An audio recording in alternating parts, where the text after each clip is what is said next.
Bonjour à tous, bienvenue aux grandes entrevues du TV Havre. Aujourd'hui, nous rencontrons quelqu'un de très spécial et important pour notre école, celui qui a permis à la création de notre établissement, Monsieur Luc Lépine. Bonjour à vous, Bonjour à vous deux. comment vous allez? Bien, merci. Parfait, on va débuter par la première question. Alors, qu'est-ce qui vous a donné envie d'enseigner? C'est une bonne question. Dans le fond, lorsque j'étais jeune, j'avais 14, 15, 16 ans, je suivais des cours de karaté. Puis après un moment donné, ben, mon moniteur de karaté m'avait dit, ça te tente-tu de m'aider à donner des cours?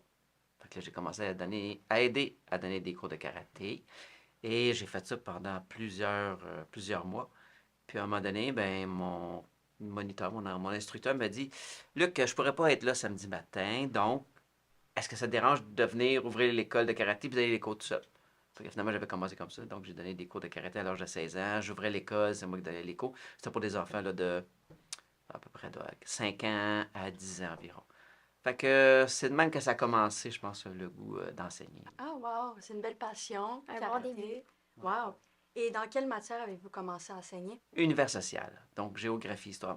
J'aimais mieux la géographie, mais je me suis quand même spécialisé en histoire. Ça, souvent, ça vient avec. Là, puis, La prochaine question pour vous, c'est qu'est-ce qui vous a motivé à devenir directeur?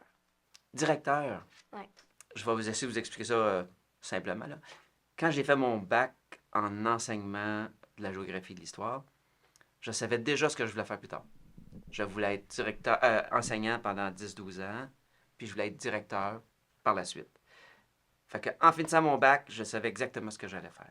Donc, c'était comme déjà prévu, c'était comme ça que je voulais que ça se passe. Là, il y en a que des fois qui découvrent d'année après année qu'est-ce qu'ils veulent faire dans la vie, mais moi, c'était comme déjà programmé. Je savais que je voulais être prof, directeur adjoint avant, directeur. Donc, voilà. Et ça s'est passé pas mal comme ça que je pensais.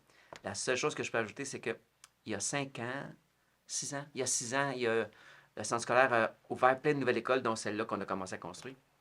Donc, je me suis retiré des écoles secondaires. Je n'ai pas été directeur pendant 4 ans. Je me suis occupé des constructions d'écoles, mais pour le volet pédagogique, tout ce qui était les classes, toutes sortes de choses en lien avec la pédagogie. Durant les 4 ans de construction d'école, il y a eu plusieurs constructions d'écoles. Et c'était drôle parce que quand j'ai terminé le bac, je m'étais dit, je vais être prof, directeur.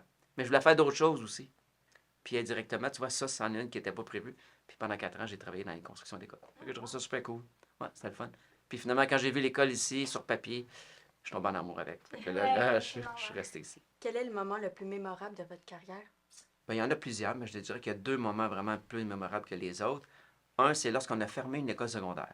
L'école Léopold-Gravel, peut-être que vous connaissez. Donc, elle était primaire dans les années 60-70, c'est devenu une école secondaire. Et moi, j'étais là lorsqu'on a fermé l'école secondaire en 2014. Fait que ça, c'était bizarre parce que tout le monde pleure. Il y en a qui faisaient 20-25 ans qui étaient dans l'école. Moi, ça faisait juste 3 ans. Autant c'était triste, autant ça a été toute une expérience humaine, là, parce que, tu sais, on voulait que les gens soient bien, même si c'était la dernière année. Fait que ça a été toute une expérience. Fait que j'ai vraiment aimé ça. Ça, c'était une de mes 2 belles expériences. Puis la deuxième expérience, mais vous vous en doutez, hein, c'est l'ouverture d'une école secondaire. J'ai vraiment choyé. J'ai fermé une école. Bon, c'était peut-être pas ce qu'il y a de mieux. Mais en plus, j'ai ouvert une école secondaire. Là, ouvrir une école secondaire, fait que c'est vraiment une belle expérience. Ça aussi, là, ça a été une belle grosse année l'année passée. On a travaillé au mois d'août, là, le matin. On travaillait dans le jour comme directeur. Le soir, on faisait de la construction. On habillait les classes. La fin de semaine, on rentrait travailler. Fait que ça a été, encore une fois, ça a été une belle expérience humaine parce qu'il y avait tellement de monde qui nous aidait. Là. Là, on s'en va dans un côté plus émotionnel. Comment vous sentez à l'idée de partir à la retraite? Ben, l'objectif, moi, c'était de ouvrir l'école, partir l'école. Puis là, ça va faire 1 an et demi à Noël. Donc, j'ai l'impression d'avoir fait ce que je voulais. M'assurer que l'école parte bien parce qu'il y avait des nouveaux concepts, les salles de collaboration, le service alimentaire. Donc, je voulais juste m'assurer, moi, que l'école est partie comme c'était sur les plans, comme les concepts qu'on avait réfléchis, comme toutes les rencontres qu'on a préparées pour ça. Fait que donc, là, après 1 an et demi, je sens que est bien partie. Moi, je vois ça comme une fleur. Tu sais, je pense que j'ai planté la fleur, je l'ai arrosée, j'ai mis de l'engrais. Puis là, ben, il y a quelqu'un d'autre qui va arriver, puis qui va venir l'arroser, puis ça va épanouir la fleur.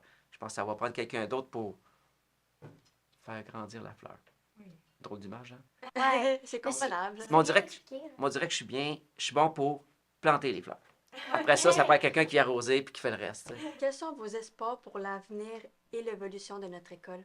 Ah ben, en tout cas, jusqu'à présent, j'ai parlé beaucoup avec la nouvelle direction qui va être là. Puis je sais quels sont les adjoints qui vont être là l'année prochaine aussi. Ça me sécurise parce que je veux qu'ils restent dans la même ligne de pensée. Puis tous les nouveaux membres du personnel qui sont arrivés cette année, ben, je pense qu'ils commencent à comprendre de plus en plus où on veut aller, puis comment on veut aller par là, pour que les élèves soient bien, mais aussi que le personnel soit bien. Fait que j'ai un bon feeling. J'ai vraiment un bon feeling. Je pense que je ne serais pas parti à la retraite si je savais que l'école n'était pas bien partie puis que la relève n'était pas là. Je pense que j'aurais voulu toffer jusqu'à la... C'est pas français, là, désolé. Je pense pas que j'aurais duré jusqu'à la fin de l'année scolaire. OK. J'aurais duré jusqu'à la fin de l'année mais là, je suis en confiance. Je prends vraiment confiance. Vraiment, OK, vraiment. parfait. Ouais. Ben, merci beaucoup, monsieur le directeur. C'est notre dernière question. Oui, c'était un plaisir de vous parler. J'espère vraiment que vous allez passer une bonne retraite. Oui. Et vous allez nous manquer vraiment beaucoup. Oui. Bonne continuation à vous. Ben, merci beaucoup. Puis j'attends les invitations. Si une fois que je vais être parti, s'il y a différents événements, je suis ouvert. Parfait, on va vous envoyer ça. Merci. À la prochaine. Merci de nous avoir écoutés. J'espère que c'était Monsieur Luc Lépine. On espère que vous avez aimé notre interview en espérant que vous venez nous réécouter. À la prochaine.